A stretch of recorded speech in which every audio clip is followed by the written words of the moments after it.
Right, good morning. Do you want to introduce yourself and tell us who you are? Introduce myself. Yes. People. Basil. No, let's get serious. Serious. Basil Gabidon. Um, Founder member of Steel Pulse a few years ago. Born in Jamaica. Lived in England for, Lord have mercy, 50 odd years now. When did you first come to England? 64. 64. 1964. September 1964. Yes, because when I got here, I didn't know I was here, to be fair. Because we were told it's full of snow and very cold.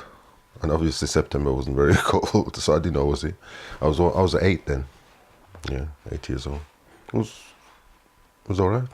Yeah, so what was your first memories of those of getting into England? I mean, it wasn't snowing, but Well, my first memory, actually, the vivid memory, was seeing my dad at the airport with a bowler hat. That was quite interesting. I never forgot that image. But the funny thing is, I recognized him, which was funny. But then the second image was getting to Alfred Road and seeing all these chimneys, which was kind of freaky as well. I did not, when my dad came here, he thought there were factories. So every street had a factory. It was kind of funny. Yeah, but yeah. so the bowler hat Yeah. and the factories with I've stayed with you for That's the image that's in my head, yeah. Yeah. And that's quite a common thing. I've read that particularly people from the Caribbean is like, what are those things? Or what's that stuff coming out of the houses? My dad thought they were factories. Every street had a factory. It was weird. But yeah, it makes sense when you think about it. If you come from somewhere where you've never seen something like that, it's hot, and you come somewhere where it's cold and people have to keep warm. And where did you live in Birmingham? I lived in Handsworth. I lived on Alfred Road. It was Alfred Road, yeah. Lived on Alfred Road for many, many years. And I only left Handsworth really when the band got famous and we started to tour.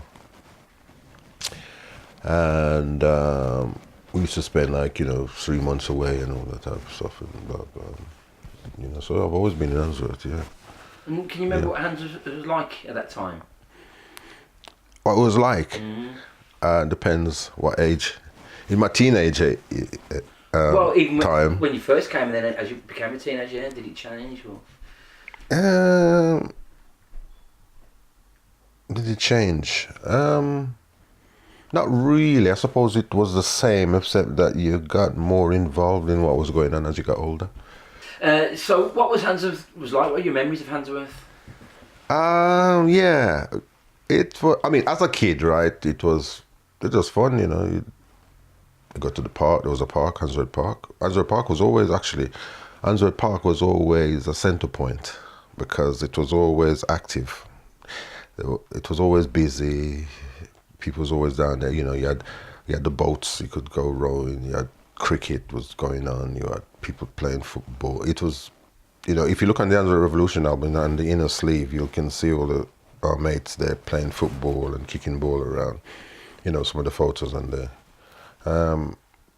I think the center point was Handsworth Park, really. That's where we always used to meet up as young kids. And even in our teenage years, it was a place as well, because you had a carnival. You used to have certain kind of events on, and just loads of black people, loads of black kids, and it was proper strong community. It's not like that now. What way? It's a lot more diverse now. Okay, you did have Asians then, Singhs, a lot of them from Africa. A lot of the Singhs who came from Africa. Now you've got a lot of East Europeans. You've got more Pakistanis. You've got more, Asians, Chinese, blah blah. It's a lot more mixed now. So that what's missing from Answorth now compared to then is that the community isn't as strong. It's more splintered, you know, because you'd have people, you know, you'd have pubs. I can't remember some of the names of the pubs. The pubs always had music in there, reggae music. You had some clubs up the top there, which I can't quite remember now. Jadari, there's a place called Jadari, I think, and the place, there's a venue which I can't remember the name of, the Ridgeway. Yeah, a place called the Ridgeway, where we won our first competition, music competition, and that's where we got our deal, actually, to do our first single after an event at a talent competition at the Ridgeway. We had our first recording deal after that, but it was just a singles deal with a company called Anchor Records. But going back to how the community was, it was a lot going on. There were loads going on in the community. From everything was going on then, you know, too much to mention. And you had lots of reggae artists, lots of bands coming together, you know. There's always another band, you know. Band Cornerstone was a very, very, very good band. And loads of them, I can't remember the names, it's that far back. We used to have blues as well, which was another thing, which was, because the only way we could really, some of us could get to hear some of these music from Jamaica was through the sound system.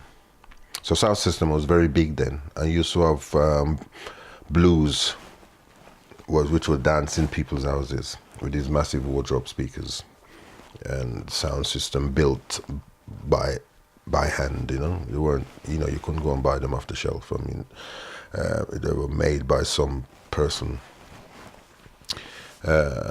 Which started in Jamaica. There was a chap in Jamaica, a guy called Headley, somebody who made the first amplifier, a sound system, and that's how it started. That's how you get that tradition of people making amplifiers. He was a clever guy actually, because he made the first. He made his own guitar. He's made his own. I think it was a banjo. I think he made his first banjo in his teenage years. I forget his full name, but you can look it up. So it's saying like Handsworth was a really sort of idyllic place to grow up. You know, oh, it was fun. It was fun. There's always stuff to do. You know, there was a park. We never really went into the city centre. To be fair, it was mainly everything happened in Handsworth. You know, you didn't have to go anywhere really. You know, to be fair, and food was good. You know, you had good food, and you know, you could get everything, you know, so everything literally. And did you ever, or your family ever go back to Jamaica and? I've been back, but not. I went out there with Buju Banton. I was playing guitar with them. I went out there with them. I went when my father passed on, and I've probably been once another time, which I can't remember. But you know. I've never been somebody who wants to just go somewhere because you got to go on holiday. You know, it's got to be if I'm going somewhere, it's got to be about work. You know, I mean, because when I started out first, when I wanted to, you know, when in my teenage years, I thought, well, you know, I could go hiking around Europe with a backpack. I thought it would be a great idea, and but then I thought better of it and thought, well, if I join a band and become famous, I can go on tour for free. You know, so that was what came to my head. You know, and so I put the band together, and you know, looking back on it, you know, we were very lucky, but there was no way it wasn't going to happen. so that came about, and we went on tour. You know, and I went all over Europe, went all over the world, you know, for free. So a dream come true, basically. The best way. So I've got nothing to complain about, you know, in my teenage years, you know, really, to be fair. You know. So what can you remember? So before we get to the band, can you remember sort of what school you went to and what did you think it was? What was it like? School was alright. I went to Rookery Road School. When I came here, I was 8. I went to Rookery Road School, when I was 9, and 8, 9, which was a junior school, and I used to do. I'll tell you what I did like about junior school was the puddings. You know, I didn't like the dinner much, but I loved the puddings. You know, it was fantastic, and used to do a lot of sports, football. I didn't understand football. I remember being told, you know, because I could run fast. You stay in the wing and stay there and don't move, so by the post there. So obviously I stood there, didn't move, man. He told me not to move. But I think what he meant was just you run up and down that wing. He didn't explain it properly. Yeah, so anyway, so that was another memory, yeah, another decent memory. Can you remember the puddings? Yeah, oh yeah. What's the one with the jam in the middle? Roly poly? I don't know what we call it then. It wasn't called that. Jam tart. No, it wasn't jam tart. Was it? Yeah, no, I can't remember what they were called now. But yeah, yeah, it was brilliant. Then you had custard. Brilliant, And you mentioned some sports, and I've read that you're quite good at a whole range of sports. Is that right? Yeah, I did. Well, after Rooker Road School, I went to Wandsworth Wood. Which was a secondary modern school. It was a technical school called Answorth Tech, which I didn't really go to. I wanted to go to. Answorth Wood was modern school, meaning they did a lot of sports, music, and everything really. So I was into music and sports, so that was ideal for me. It was a great school.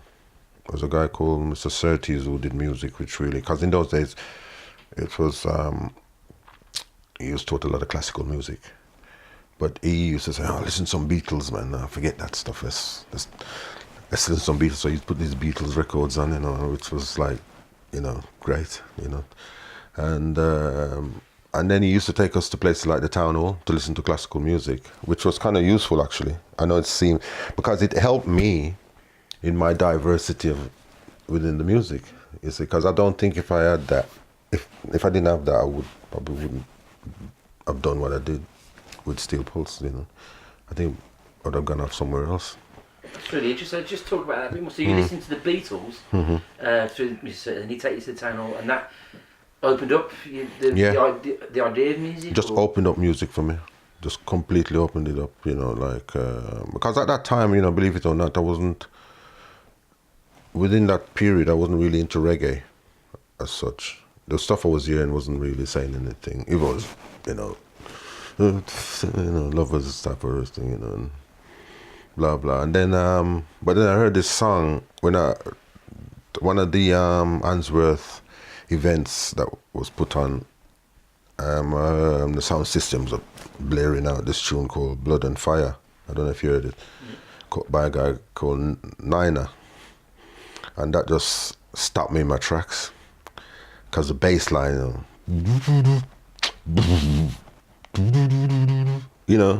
never heard anything like that. So that got me into reggae, man. And, was that out of blues or? It was not a blues. It was in the park, Answorth Park, when the sound systems used to have sound system competition, contests where they used to. Tell us a bit more about that. They used to fight each other. Who's got the best sound, who's got the best tunes, and so on. But it was all about the tunes. You see, you get imports from Jamaica. I used to call them slates, because basically they were wax. There was like metal with wax and coating, and the groove, made grooves in them, and they'd last for about 20 tunes or so, being played 20 times, something like that. But it's like if you had a wax, then there's probably only 2 of them made.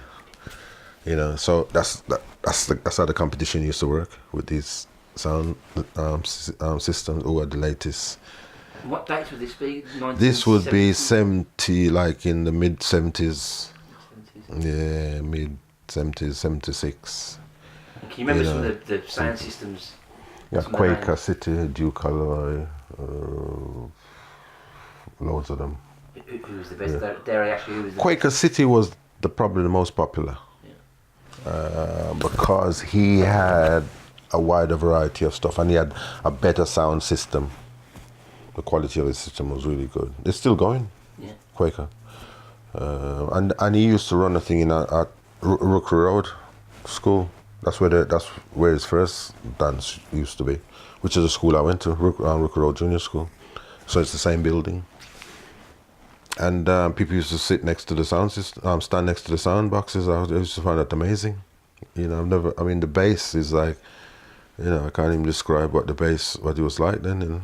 And people used to stand next to it. I don't know if they're still alive now, but you get that in raves as well, like the later stuff, when rave came about, you get people standing next to the speakers. You know what I mean? So hearing Blood and Fire at Handsworth Park, would you say that was the first step for you starting to make music? Yeah, first step for me liking reggae. Because I never gave it much of a chance because of I had one eye on bands like, Yes, and Deep Purple, Led Zeppelin to an extent, and because I had mates who were into them at school, and Jimi Hendrix was my favorite. So there was all that kind of sort of glam music, or music that way you had several trailers bringing in this stuff. So I had visions in my head of having a band where we would display that type of stuff, So I didn't give reggae much of a chance. But then Catch a Fire album came along. That's where it all changed. When Catch a Fire album came along, it was like somebody had opened up the window or pulled the curtains, and I thought, oh, great. Now we stand a chance. Now they're dealing with reggae properly, because you had the electric guitar, which I was very much into. And they had a kind of it wasn't just, I love you, doof, doof, doof. There was some serious lyrics going, stop that train, I'm leaving, and Concrete Jungle. Concrete Jungle was quite visual in my head, because a concrete jungle, you know what I mean? What's that? So that drew me in. That just drew me in, man. Yeah. So I'm really interested though. Initially you were thinking about, because the electric guitar was your instrument, and you were looking at bands like Yes and Led Zeppelin, Jimi Hendrix, and then the famous Marley album with that brought in the electric guitar lines, sort of flipped you a bit and turned you on to reggae more? Or? Well, no, that's what made me want to start a band. Because now it's serious. They're taking it serious. So, you can start a band, and there's a chance now that you will be successful. Or at least you can make money out of it, put it that way. As opposed to just making, 5,000 singles, or even 500 or even 1,000, of reggae singing. It's like, it's not going to go anywhere. The only people who made money were the producers, or the labels. You had Palmer, Trojan, and a few others, I think the label was called Concrete Jungle, Concrete something or another. A label in London. I can't remember what it's called now. But it had some red bricks on it, and a white. They were based in Lewisham. They were based in Lewisham, actually, the first label that we did a song called on, which was done all by ourselves. We recorded it here, and Ronnie McQueen, the bass player, wrote that one, called Kubudu Mansata, Abuku. I don't know, you know that track? I do. Yeah. Bad. Collector's item, that is. Yeah, Kubu. I think we printed about 500 copies of that. Which led to our next single was on a label called Anchor Records, and we did a tune called Naya Love on that one, and then we did. I'm kind of jumping now, but I'm just showing you what it led to, and then we did a support with Burning Spear, who wanted us to back them. somebody from Island Records wanted us to back them, but we didn't want to do that. So we decided to support them. And from that we got the deal. Because we couldn't necessarily afford Led Zeppelin's trailers and Yes's trailers and all those. So how we got around it was to dress up. So Michael Riley would be the preacher. I would be like the witch doctor, if you like, all the multicolored gowns thing. Ronnie was the Arab trekker, if you like. David was the prisoner. Selwyn was a soldier. Steve Nesbitt was a drummer. Grizzly. So that's how we kind of got that big glamour thing, you know. It wasn't. That's the way we could shout it out without having to spend a lot of money. So when we walked on stage and we supported Burning Spear at the Rainbow, you know, in London. When we walked on stage, the place went berserk. We hadn't played a note yet. It was like, because we was dressed, it was different. It just went crazy. We started to play, and they still went crazy, and they still was going crazy. And we walked off stage, and we got signed up straight away. Now that's brilliant. So now I could go and do my trekking in Europe for free. Before we go on to that, I just want to take you just a couple of steps back, because I'm interested, just because that's a great overview of the beginnings, but I wanted a little bit more detail just about you and the early days of Still Pause. And I just wondered, can you remember? So you've, what was your first guitar, and can you remember where you got it from? And then, sort of, how did Still Pause happen? You've talked about you made a single, but actually, how did you meet each other? Where did you rehearse? Just the very beginnings of, you talked about the Ridgeway and the. How did it actually all start? Well, yeah, I saw some lonely people walking around. I thought, come in, lads, I got a gig for you, mate. No, seriously, I don't even know. I can't even I can tell you. But these things happen, don't they? So, okay, if we go back to Answorth Wood Boys School, which was a boys' school, by the way, David and I, we were in sixth form. Well, fifth form, sixth form, then we went to art college. Within that time, we used to talk a lot and discuss music and so on, and bands, etc., etc. I suggested to him, let's start a band, because I said I wanted to get out of England, get around. So let's start a band. So I taught him the guitar. Then Ronnie was the bass player. I taught him a bit of guitar as well, but he took up the bass. He wasn't as fluid as David was on the guitar. So he took the bass guitar up. So they used to come around my house after school, and we used to have a little jam. I'd probably play the drums with sticks on the settee, and David played the guitar, and blah blah blah. And it moved on to David's house, only because he had a cellar, and that's where we took it a bit further.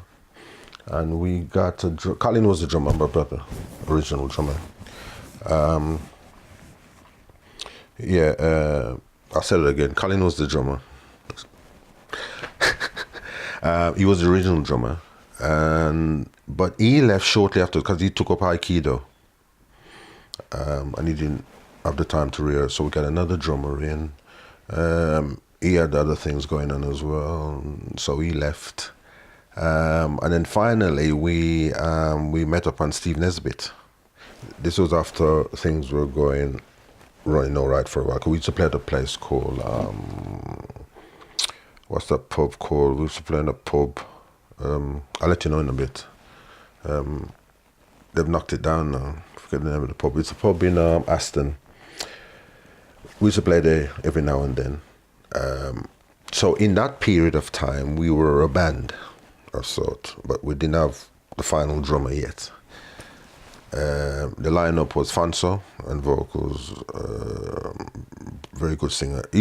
Amongst all of us, he's the one who could really sing amongst us. David was the lyricist, so he sang the songs he wrote. And Michael Riley used to do the backing vocals. And Selin was keyboard player. He lived in Tamworth. Yeah, so he had, you know, he wasn't the expected type of musician that would, the type of guy would join a band like that, because he was going towards having a proper job and stuff, and, you know, doing the proper. In fact, he ended up working at Legal and General with John Armour Trading. He used to work at the same place, I think. It was kind of funny. Yeah. It's a small world. And who else have I left out? Have I left anybody else out? Ronnie McQueen, he was the bass player. We used to rehearse at his place as well every now and then. So that's it. That's how the band was made up. So it started from school. Started from Answorth Wood School, really. Selwyn wasn't at Answorth Wood. He was living in Tamworth. Mm. And you were straight away writing your own music? Mm. No. We used to cover the dub stuff, the slates. We wanted to be different. We didn't want to. In fact, we used to do gigs at Black Working Men's Club, and we used to get told to come off stage. Why was that? And where was that, and why was that? Well, the Crompton pub, the pub that we played at, that we used to play at regularly. We used to play. Well, there are various working men's clubs around the country. The reason is we used to do dubs, heavy stuff, you know. The heavier it dropped, the more steel pulse would like it, you know. But obviously at these places they were listening to people like John Holt, Dennis Brown, you know, those kind of artists. So they used to shout out, play some Dennis Brown, you can't play some music, no? Yeah. So, you know, they didn't get it to see. So, which looking back was great, you know, because we want to be different. I mean, if you listen to a lot of steel pulse stuff, a lot of it's in minor chords, you know, where the stuff, the commercial, so-called commercial stuff was mainly major chords.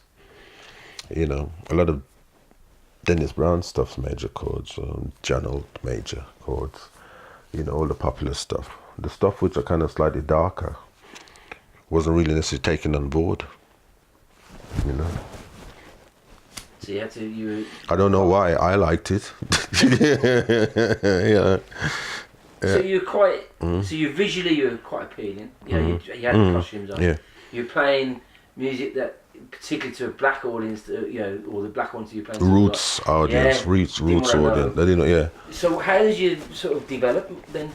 Well, we were doing roots. Yep, I get what you're saying. Yeah. How did we sort of develop? You know, how did you become this huge band? If you know, was it just through perseverance and just sticking to it, being a bit more politically conscious, being aware. Remember, you had the Black Panther thing and the black movement that was going on in the 60s, which, you know, people, I mean, we were influenced, in particular David, we were influenced by people like Malcolm X, Marcus Garvey, so on and so on and so on and so forth, you know, and that's where we got our inspiration from. So we wrote around that. Steve Biko, any kind of negativity, nonsense that was going on around the world, we picked up on it, and it suited the style of music we were doing. You know, as I said, the minor chord thing. You know, we weren't necessarily into doing lovers tunes and love songs, etc., etc. You know, it was just kind of it's a funny thing with bands, you know, because the members you have determines how it's gonna go. Even though it's like an invisible force, you know, you can't say, well, yeah, we're gonna do rock, or we're gonna do reggae, or we're gonna do pop. You might have certain people in the band which you started off doing pop and it steers somewhere else into grime, or no, not grime. I mean into grunge or something. You know what I'm saying? Mm-hmm. So it depends on the people you have in the band. Because a lot of it was my concept. Because I had this vision of what, you know, of where it should go. For example, do stuff that nobody can copy. Try and do music that nobody can copy or find it hard to copy. That was one of our remit. So talk about that a bit more. What do you mean by that? Make the music difficult to copy by other artists. Yeah. So we would put little changes in them, little bridges here and twist it there, and it was never straight. If you listen to some of the stuff, stuff like Prodigal Son was more straightforward, and stuff like Ku Klux Klan perhaps was probably more. But again, there Ku Klux Klan, how many bands now would come out and sing a song Ku Klux Klan? Like, how many bands would do that? When I think back on it, I think, blimey, risky or what? We went to Georgia singing that with the hoods on. In America, would you believe that?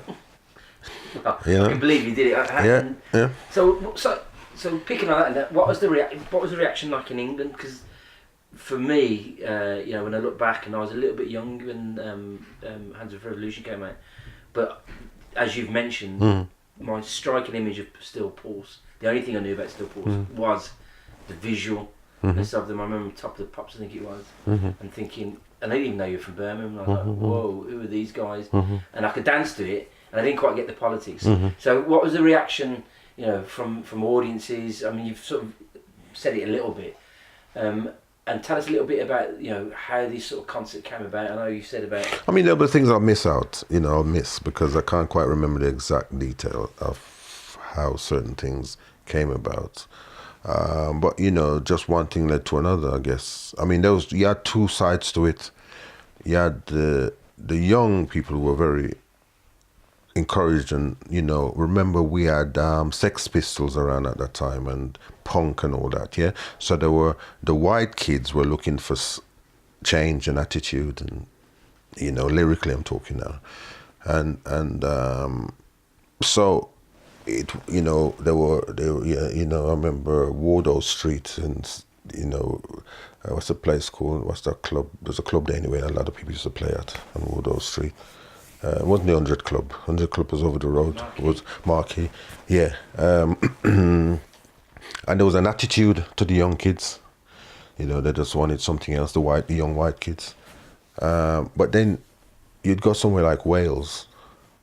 I would put the hoods on, and the caretaker, for example, who worked there, just went berserk, for example. He just went like, oh, we don't do those things here. We're not like that. He went berserk. He couldn't stop walking around down the hall, going crazy. You see what I mean? So it's like extremes.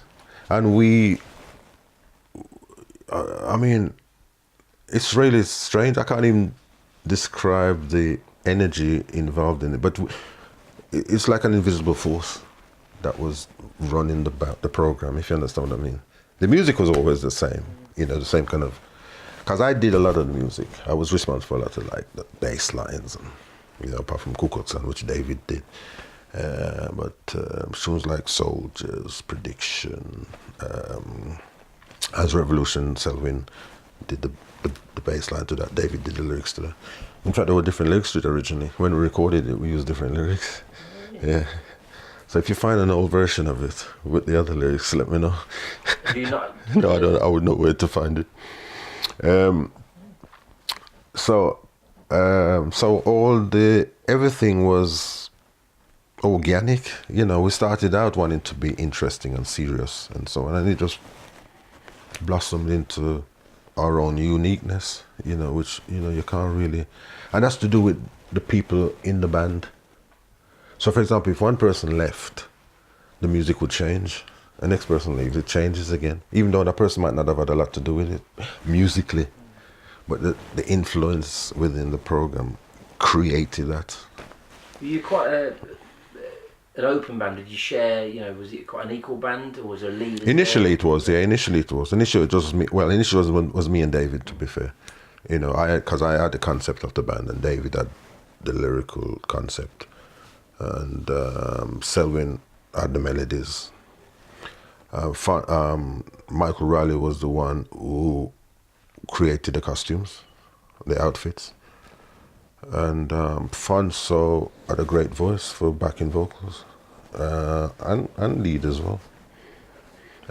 They didn't actually, they weren't physically. It was a bit like, John and Paul McCartney, if you like. John Lennon and Paul McCartney, it was basically,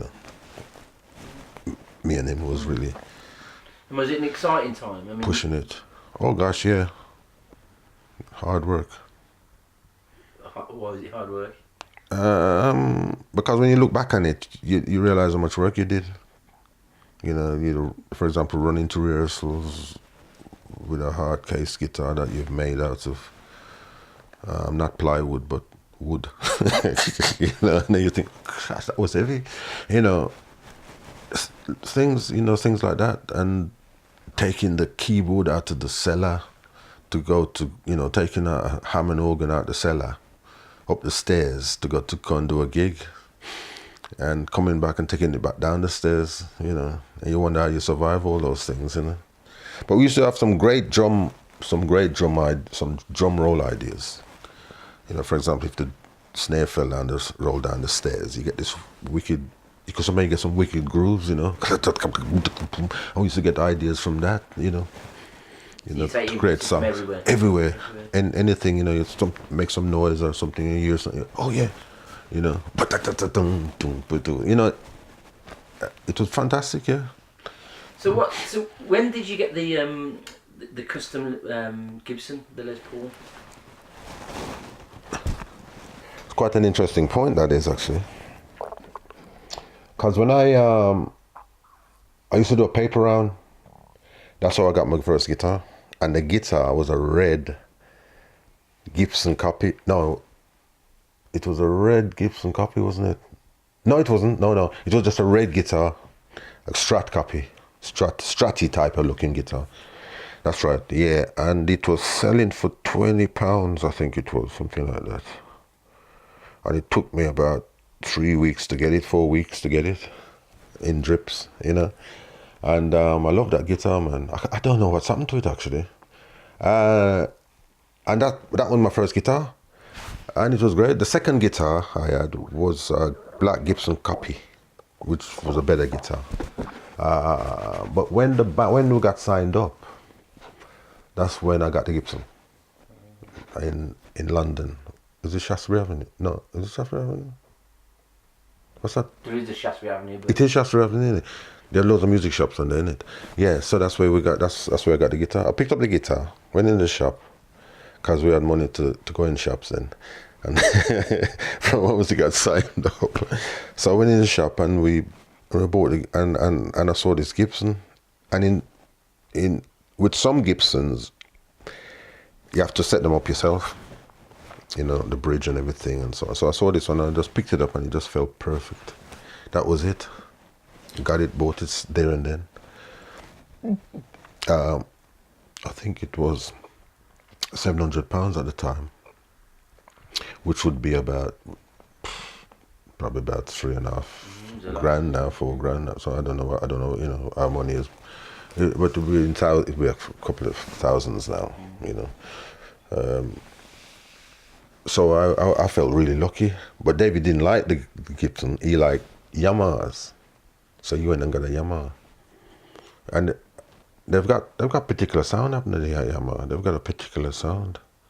I kind of like the Yamahas. I mean, I've got a Yamaha now, but I didn't really like them then. They were a bit rocky for me, a bit edgy. I like that kind of fatty, bluesy, full sound, but it doesn't always work for reggae. To be fair, Gibson is not a reggae guitar. It's not so you wouldn't go and say, unless you got the lighter one, the one that Bob Marley uses. I don't know the number of it, what it is. It's not an SG or anything like that. I don't know what it's called, actually. But that's more of a reggae guitar. It's not bright. It's got a chunk, it's like a scratch, that type of sound to it.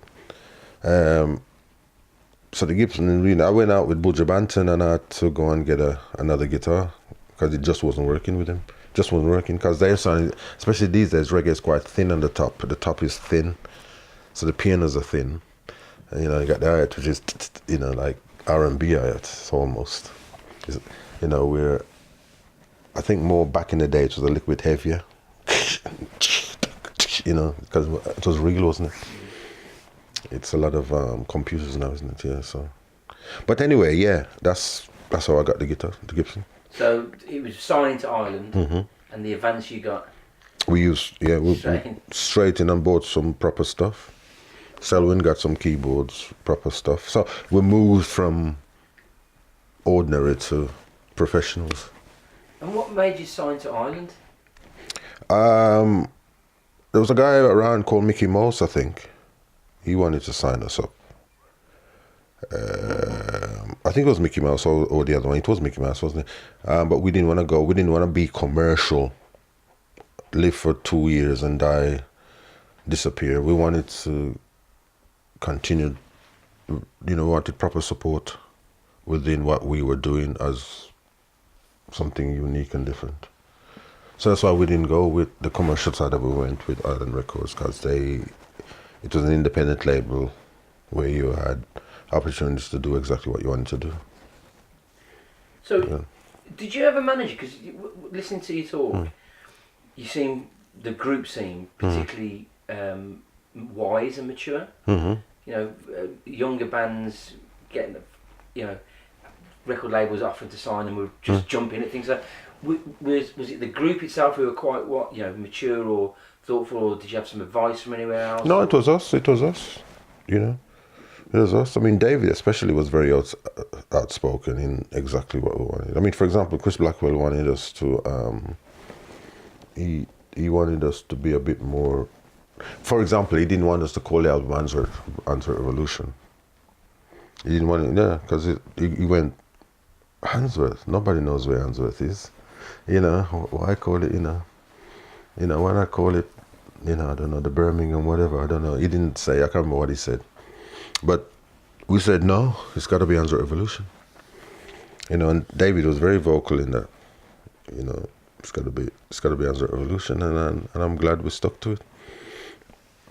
Yeah. Else history would be different. Me too. Yeah. So I think I've never heard that, so that's incredible. So how did you feel then to sign to the label with Bob? That had Bob Marley. Was that an influence, or was that? No, it wasn't really an influence at all. It was. They were independent and they did reggae, and that's what really mattered. And you had Virgin, who was doing stuff as well. Virgin was like a copy of, or a follow on from Island Records. They had different types of reggae artists, but the two of them were on the case. And you mentioned Hands of Revolution. I mean, it's a seminal album, in my mind, perhaps the most important British reggae album. So just, and you've talked a little bit about it, but just talk a bit more about it. So, you've mentioned, Chris Blackwell trying to get you to change the name, and you're talking about some of the policy. But I wanted you just give a bit more detail about how you came to make it, the songs on it. You've talked about the inner sleeve and images of Handsworth. Just your recollections of Handsworth Revolution, its response, and what you think of it now. That's a big question. Doesn't act so much, does he? It doesn't act so much, does he? Good job it's not on tape.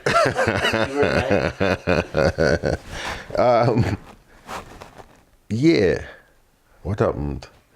Well, we signed up to Island Records, and they wanted to have their own producer, who was a guy called Carl Peterson. I don't know if you've heard of him. Now, Carl used to didn't produce, he used to be the engineer on a couple of Bob Marley's albums. I think one of them was Natty Dread album. I think he did the most of the tracks on there he was involved in. Fantastic engineer. And very good musician. And he would put he would always put the bass in the red. The bass was always in the red on the desk, right? And he used to say, he used to have a look, because he used to have this little grin on his face. Yeah, some of these man, they don't know that if you push it into the red, it gives it more meat and grit, a lot of the engineers, they see it going to the red and they pull it down, and you're missing out. You're missing out on the meat of the music, So it used to brilliant, which is what you needed, and especially in those days with the analog desk, it really worked. Yeah. So, but he tidied up our music. He made it tidy because we used to do a lot of live gigs, and when you do live gigs, it's all about, as much as the music, it's a lot of it's about entertainment, isn't it? And you have to keep the audience entertained. So it wasn't as involved. For example, where we used to do 3-part harmonies, for example, Carl would come in and make us do 4-part on some of the tracks. Or, Fanso would spend, he used the most of the backing vocals. Fanso would spend hours and hours in there with Carl Peterson, doing that vocal again, putting in that harmony there, and so on and so forth. So Carl was a big influence on the Android Revolution album, also musically. Because what he used to do as well, we would go in there and record it as a band, and then we would have to go over everything again individually, replace things, even the drum rolls, so you get that clean. Because in those days, it was difficult to get the real clean separation within the instruments. A band, some of the American artists used to do it, and the Carpenters was one of them. We used to play everything individually and put it, play it as a band, and then they go back and so it comes across really clear and not so muddy. Yeah. So he knew his stuff, and that's why the Android sound, Aphex was something which was not used by a lot of people. It's a module. In those days it was a big big thing like this, and you to put this kind of sibilance on the music, or tops on the music, so it made it sound a little bit more crisp. So they got the best in really for us, Island Records, to do that album, which was Carl Peterson. We used another guy called Del Newman to do a song, to produce a tune called "Don't Give In" or "Don't Give Up." And then we used another guy called Jeffrey Chung to do the third album. Completely, they couldn't beat Carl Peterson for sounds, clarity of sound. So why didn't you continue with Carl Peterson? Was he just he had other? Well, we did 3 albums with him, 2 albums with him. As Revolution and Tribute to the Martyrs. Yeah, Tribute to the Martyrs. We did 2 albums with him. After that, the third album we did with a guy called Jeffrey Chung. And I think he was deaf. Because, I remember mixing. He was mixing the songs, the album, and I had to dip below the desk like this because it was so loud, So I thought he must be deaf because it's so loud. How can you mix something so loud, So completely different attitude. And of course, when it's loud like that, when you print it, it's got like a little mask on the music, sort of. You don't have the clarity in it. So I didn't really get on with Jeffrey Chung. I wasn't a big fan of Jeffrey Chung. The 4th album we produced ourselves, which was called True Democracy, which we did in Scandinavia. Yeah, so my favorite producer was Carl Peterson. Made us really, helped to make this. He was another member of the band, made the sounds, in my opinion. Very, very crucial to the success of the band, I think. And then, can you remember? So when Tribute to the Martyrs came out, the imagery again. So for me again, Still Pulse have always had this very strong visual identity with costumes. Even with the dreads and how you look. And you mentioned earlier about the album, the album sleeve and the inner sleeve, and I wonder if you just tell us or describe what that was like and the decisions behind the imagery there or the visuals there. We wanted an open, what's it called, an open gate sleeve? What do you call it? Yeah, open gates. Gatefolds. Yeah, gatefolds. It's a gatefold, that's it. Gatefold sleeve, because Catch a Fire had a cigarette lighter in it. So, so, and again, remember I was telling you about bands like Yes and Led Zeppelin and even Pink Floyd. They always had gatefold sleeves, you know. So, you know, again, I was kind of looking at that as well. So, you know, a proper band type of thing as opposed to just a reggae band from, you know, the ghetto, if you like. So that's how that came about. But Island Records wasn't 100% happy about that because it cost more money, obviously, to put that together. So they weren't overly pleased, you know. But we got away with it twice. So. And Revolution and Tribute to the Martyrs. But some of the later pressings were just a single sleeve, you know. So the one to get is the gatefold sleeve. And you'd use images from Handworth, hadn't you? Handworth, use images from that, yeah. And was that important to the band? Very much so, because it's like taking your posse with you in it, or having a link with the town you came from, basically, and your mates are part of your life, isn't it? And I was just as you were talking, I hadn't forgotten, but just rechecking, because you mentioned Tribute to the Martyrs. Obviously, we've been talking about Handworth Revolution, but Tribute to the Martyrs is such a fantastic album as well. I've just had to give myself a check and look at remember the track list, you know, sound system, which I picked and Tribute to the Martyrs itself. How was it? Was it easy to follow Handworth Revolution? Because Handworth Revolution sort of cemented your place. Punk crowd, particularly in Rock Against Racing, you were heavily involved in that. And then Tribute to the Martyrs seemed to be even more political. How was it? I wanted to be a bit more commercial in the second album. Island Records wanted that though, but David had other ideas. He just got in a high horse there, and you know, came in with all these tunes, you know, and so that's what happened. You know, that changed the direction. We didn't really. It wasn't as organic as the first album. The first album was, you could say, pretty much everybody was involved in that, putting in their ideas and so on, and it's just quite. I mean, that's why it's still selling. To be fair, there's no organicness to it. Tribute to me was a slightly stiffer, and a little bit more. You know, look what I can do. You know, look what we're. You know, it's a bit too self. Second album syndrome, is it all up there? Yeah, you know, I wasn't a big fan of it, but I did like George Jackson, and Tribute to the Martyrs was a brilliant track, and a couple, maybe one and two others, but it didn't, you know, it was a bit too hard. I thought we should have gone a little bit more commercial. Not commercial in the sense like you're going to do a pop tune, but a little more friendly, you know.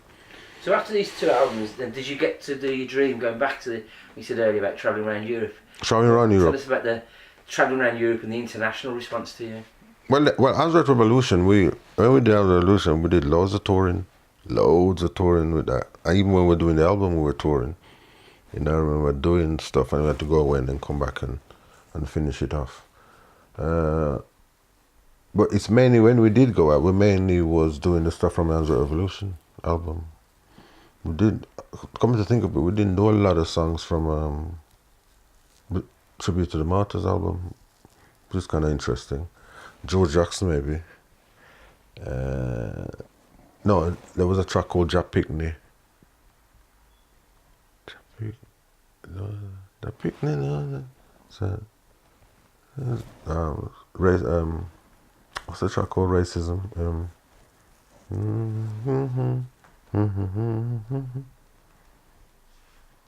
I'm sorry that brother. No, that's Joe Jackson, isn't it? Yeah. We did a song called National Front. That's it. The National and Tribute to the Martyrs. That was a track we used to do a lot. So it's mainly as a revolution we used to do the stuff from. To be fair. So yeah, we did places like Rock Palace in Germany. We did loads of TV shows. We did what's that one? The BBC one, Sight and Sound. We did Sight and Sound. Did some John Peel shows, and then after we did Dance Revolution, then we went to America. We were able to get into America. I don't think we'd have got into America without the help of Island Records, because they were very, very well organized. Island Records had Chris Blackwell and his crew. They were just well organized, well put together. We did get when going back to the album before we made it, we did get tested by Chris Blackwell. To see if we were as tough as we were sounding. He took us to his one of his cottages and he gave us something to smoke. And of course Steve Nesbitt was like the man, So and some strong stuff. I don't know what it was, man. He says, I've got this little thing here. I don't know if it's any good. Brilliant it was. But I think he was testing us to see what we're made of. Because a reggae band from Handsworth, that can't be any good. It's like, because he's Jamaican more or less, Chris Blackwell, isn't he? He's like, so we passed the test. That was a crucial test, that was. And, everything flowed after that, And what sort of reaction did you get in Jamaica? They loved it. We were surprised. They loved it. It was like, you got to Jamaica now and mention Steel Pulse. It's like, yeah. We did Sunsplash. And even Third World came with their tape machines, their ghetto blasters to record us. It's always harder being a reggae band from the UK going back to, you have to work harder and you have to have your chops. Bob Marley was even, apparently I heard he was afraid of us because he thought we were a Jamaican band initially. Yeah, he thought we, we sounded really good. So he was a bit worried that we were gonna, because we supported him in it. Because that's when, after we did the Answer Revolution album, we toured. We had a support spot with him. We had to pay them like $2,000 or something to get a support spot. And we got which is a lot of money in those days, 78. It's like a bag of money. So we did a tour with him and he was nervous of us. Apparently, we were one of his favorite reggae bands. Apparently, I don't know. In one of his interviews, I read. I don't know if it's true or not. So did you ever did you mix much with Bob and the group when you toured, or was it separate? He doesn't talk much, Yeah. Bob. He plays football, but he doesn't talk much. But he was, we did mix, yeah. Yeah. It was good times. I'll tell you something about Bob though, and Buju Banton, the two of them are very similar. And that's again why they're successful, is that when the band was sounding shit, it was like the band didn't exist. They were still going at it. He's still going at it, still driving. Buju Banton's the same. Buju Banton, I did a tour with Buju Banton. He had problems with his foot. And you wouldn't believe it. Every night he was on it, like possessed. They were possessed, So it was great. Great. And also as well, when we did Paris with Bob Marley. We did 3 nights with him. We did Holland, Rotterdam, Amsterdam, and those were great times. Really, really good times. We did Bingley Hall, Stafford Bingley Hall. That was the first major band venue we did. And what I remember about that is it's such a big place. It takes about 2 seconds for the sound to, after 2 seconds you hear what you just played coming back at you. So it's just really confusing, So yeah, had a great time. Those were the great times. And then when Michael Riley left the band, it changed. The band started to change. The dynamics changed, and then there was this thing in the paper about Michael and his ex-girlfriend put this thing in the paper that we were racist, you know, and that completely mashed up the band for Britain. Everything, yeah, the band, everything stopped. It was in the Sun, wasn't it, or the Mirror, something like that, and which is kind of strange that we're racist, seeing that the drummer was married to a white woman, you know, and it is like, you know, we're political, we weren't racist. We're in for truths and rights, you know.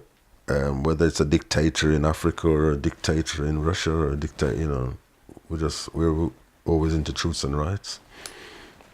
So that affected the band quite badly. It did actually, yeah. Funnily enough, and soon, not long after that, I left. I had to leave because obviously I reached the end of my energy level, and my suggestion to them was have a 6 months break. But David didn't want to have a 6 months break because he didn't want to lose his spot at the top of the tree, so to speak, which was a sad. Because after we did the fourth album, I was ready for a change now.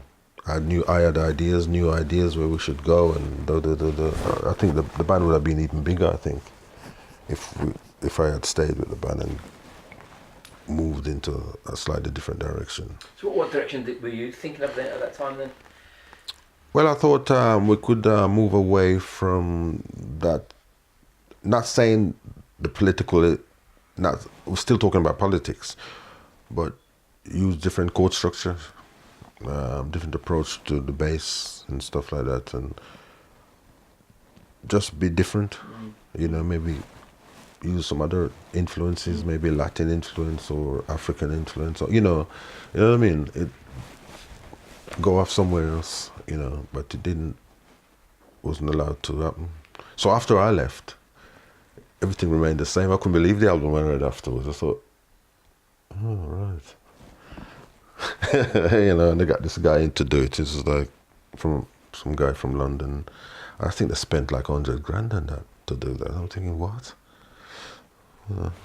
It's a shame, but that's life. I mean, you don't have to answer, but that, I guess, you know, you were friends, you'd grown up together, and you'd all sort of come from that same area. Was it, you know, and the band had become your life. So you'd lost your band, and I'm guessing your bandmates as well, in terms of when you left, or did you keep in touch, or was that? Not really. I mean, a couple of years later, I did try to keep in, you know, try to be involved and have a link with them, but you know, David didn't really want it as such, and didn't want, because it's a funny thing with David. Although he missed me in one respect, and the other, and he's kind of glad I wasn't there. You know what I mean? Because he's from a school, when I say school, he's from a school where he didn't do anything in school, as far as he's concerned, you know.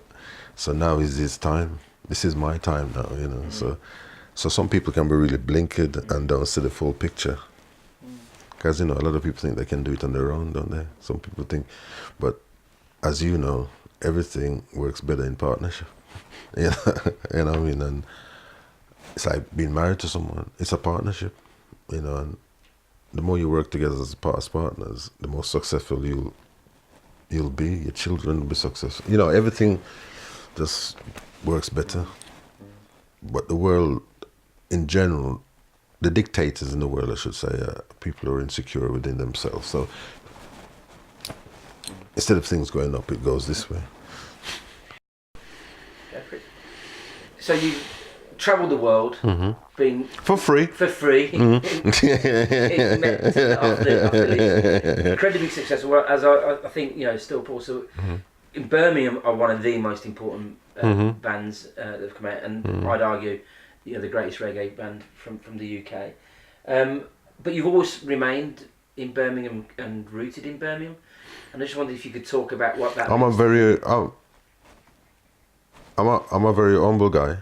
In other words, I mean, it's only really now I'm seeing it as being very important. You know what I mean? Because I'm like you. I just get on with life, and I don't think that, oh gosh, yeah, you know, I'm very important, and you know, I was in this important band, this very influential band, and yeah, I should be special. And I don't think like that, you see. So I still go along as if, you know, in my day-to-day life in the same way as I did when I was 15, if you see what I mean.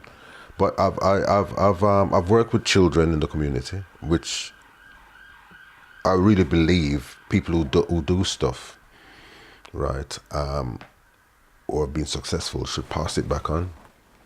You know, else it just disappears, doesn't it? And then they have to start again. So I used to do a lot of summer schools with kids, and we did reggae rocks where we involved kids from schools, and we put several acts together. We had dancing, did some dancing, we put a ska band together, etc., with some kids and so on. So that's the type of thing I've been doing, and I've liked doing. But I still record, and I've got the last album I did. I think some great songs in there. The one before that, I think, is, which I'll give you a copy. Some great stuff in there, and it's still political or conscious. Let's call it conscious, and aware of what's going on. And I still think that's very important, that we mustn't forget, you know, who we are and what we've done and what needs to be done. How do you feel? I mean, do you see yourself as I don't. This word's difficult. A leader. Do you see yourself as a leader in the for the black community? And what's your views on the black community now, as opposed to, you know, 30, 40 years ago when you were growing up in? Well, I don't know really, you know, because, you know, I'm in my early 60s now, and I always ask myself, where do I get the energy from to always want to be involved in what's going on? So you could say it as I am a leader in the community, but an invisible one, if you see what I'm saying. I influence people. I know I do, because, you know, I put things together, and I guess it encouraged other acts to put their things together. And you know, I've had bands and acts where, you know, I've had my singers and my musicians nicked. You know, other bands come and go, okay, you want to come and, you know, I train up these people, and the other people come and nick them. But I don't mind, you know, that mix, so long as it comes the other way as well. You know what I mean? I mean, you've got some great musicians. You got Soweto Kinch, a fantastic saxophonist, and there are others around in Birmingham, and people like Soweto is putting back in. He does the Ackley flyover thing, and he, you know, he does put in. You know, so I still believe in all that. Well, people always mention you, and Andy Hamilton, and now Soweto, as you mentioned, as people from the sort of black community who've educated and brought up a whole new generation of musicians, but always putting things back in. So that is, I mean, you've mentioned it, I suppose, but that's really important to you, isn't it? It's important to me, but I'm not fully aware of how people are talking about me in that way. You know what I mean? It's just me doing what I can.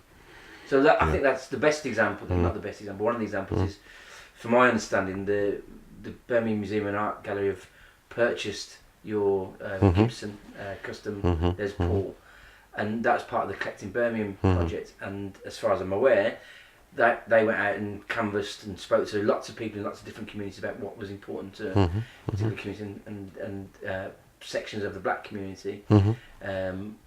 Chose your guitar as being a really important symbol of the community. I'm very happy to put it forward, because I'm not going to be here forever. And it's all and good me saying, oh, I'll keep it, and you keep it on what? You know, pass it on so people can see it and get influenced by it. Because if I was like I'm thinking back to myself, you know, if I was, I don't know, 12 years old or something, and I don't know, say for example now, Bob Marley was from Answorth, or even Cat from Third World, and I went to the museum and saw his guitar, it would influence me big time. I'd be like, yeah, great, you know. And I guess about the video, you know, because I see the video, I'd want to know a little bit more about this man. And then I'm sure that would influence me, you know. So that's all I'm thinking about. That's all I'm thinking about it. you sort of answered that question. I was going to ask, it's always a different one. What do you think your legacy may be, and the role that you played in, particularly in music and community development in Birmingham? Well, I'll leave that to the experts like yourself. Good answer. Last question then to finish off. We've spoken a lot about your past, but I know that you've just mentioned that you're incredibly active, and you're still a practicing musician. And I wonder if you just want to talk briefly about what it is you're doing, some of the projects that you've got on, some of the music you're making, and what's the future for Basil? Well, I've been doing my stuff, and I've done a couple of albums, which is great. But I'm thinking of looking at the youngsters now and pushing those. I got my daughter. Got a great voice. Everybody loves her voice. There's a lad called Jason. His stage name is called Deminos, and we're doing a project together. We're doing a track together, which is really a nice track. And there's some people I'm working with, songwriting wise, as partners in the songwriting. But the main project at the moment is to push Candice and Deminos, and it's the concept there is to do like a semi-poppy singing and some ragamuffin-y rapping as a duet thing. That's the concept there, and see how that works out. And he's brilliant. That's all I can say. He's brilliant. So that's what I manage it, but I still want to do live music. That's my fruit and veg, really, you know. Or if you eat meat, you know, meat and veg. Yeah.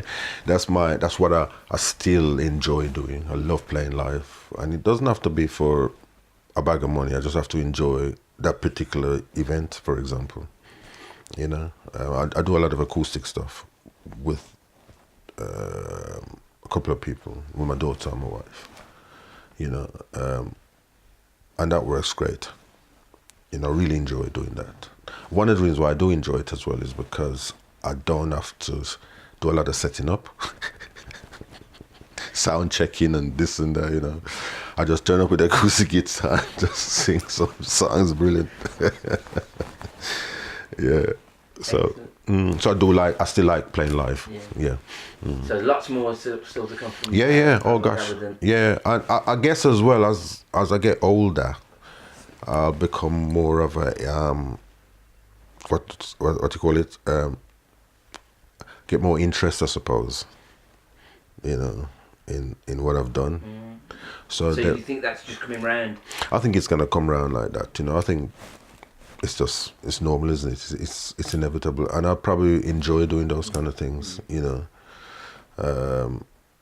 as opposed to, I mean, at the moment I do covers. I do a lot of cover stuff, which is part of my story of the history of reggae music, which I think is very important as well, because a lot of the kids now, there's a lot of violence and stuff going on, and I think music is a big educator, and we have to be careful what we sell to the kids, you know.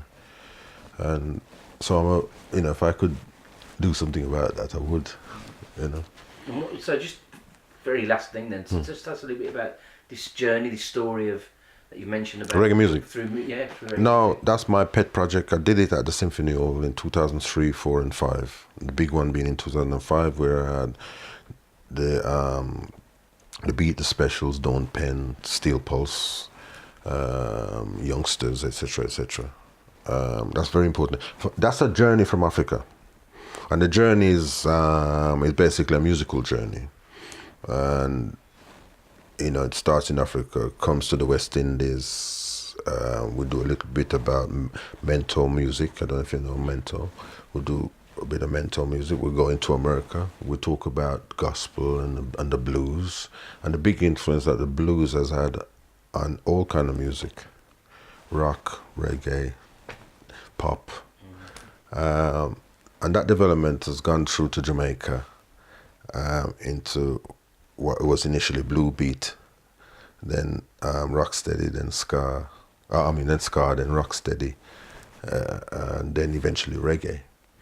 And it's incredible the connection because you've got this heartbeat thing in a lot of the African music, which goes through a lot of the Latin music as well. You know, it's just that it's kind of slightly different. You know, it does that kind of thing, but there are different levels of it. And in pop music now, you've got that, which is ragamuffin, or Jamaican reggae, if you like, or African, put into this kind of a Latin-y thing, you know, and you've got all these pop artists using this rhythm now. So the journey of reggae, of African music, reggae and blues and stuff, has come right back to England into pop. It's very much ingrained in pop now. You know, we're not pop music now in England. It's not like how it was in the 60s and 70s. You know, it's kind of like it's rootsy but disguised. You know. If you check it out, I don't know if you've listened to. I do. My daughter's son listens to loads of pop music here. So. Yeah, and the background of it is. I hadn't thought it'd be like that. Yeah, is black music, you know, and so that journey is very important to me, you know, to understand it fully, and why we've ended up, why music has ended up where it's ended up, you know, it's yeah, world music. Yeah, world music. That's an awful saying, world music. Okay, well, I think before the battery runs out, you know you're going to do a cutaway. Thank you so much. Okay. It was a pure education. Well, thank you. There's more, isn't it? There's always more. Always more.